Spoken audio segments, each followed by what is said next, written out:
Hello NeemaFables friends. Today, I've got an exciting story for you. The story title is David Copperfield.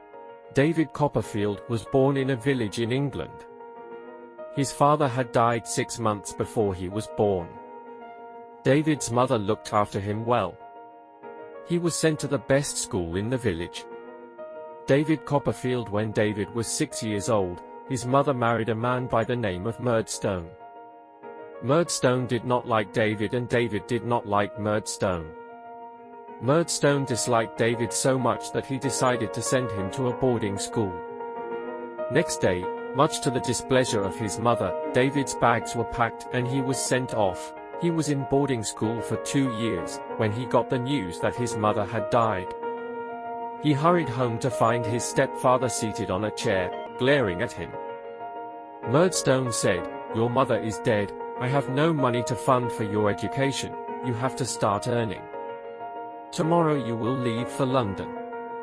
So, at the age of 10, David Copperfield was in the streets of London with no money, food or shelter. He remembered his mother having told him that in Dover lived his aunt, his father's sister. David had never seen her. He walked to Dover to his aunt's house. It was morning by the time David reached his aunt's house. Her name was Miss Trotwood. She was in the garden, when she saw a ragged boy looking at her. She asked, "What is it, boy? What do you want?" David said, "I am David Copperfield, your nephew." He told her everything. Miss Trotwood took David inside, gave him a hot water bath and some food. As days went by, Miss Trotwood put David in a good school and looked after him fondly. Miss Trotwood had a friend, Wickerden, and had a daughter Agnes. David and Agnes became great friends. Wickerden was a rich lawyer. He had a habit of drinking every night before he went to sleep.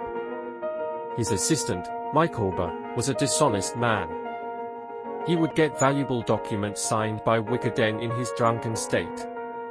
David would often visit the Wickerden house. One day David happened to see Micawber getting some papers signed by Wickerden. He did not trust Micawber. He asked to see the documents. Micawber said, "David, these papers are related to work and would make no sense to you." But David insisted. When David saw the papers, he realized that Micawber was getting documents signed that would make him a partner in Wickerden's firm. David had Micawber arrested for deception. Wickerden was happy that David had caught the dishonest Micawber. Agnes too thanked David for saving her father from ruin. A few years later David and Agnes, who were in love with each other, were married. They lived happily for a long time. Thanks for being part of the NeemaFables journey.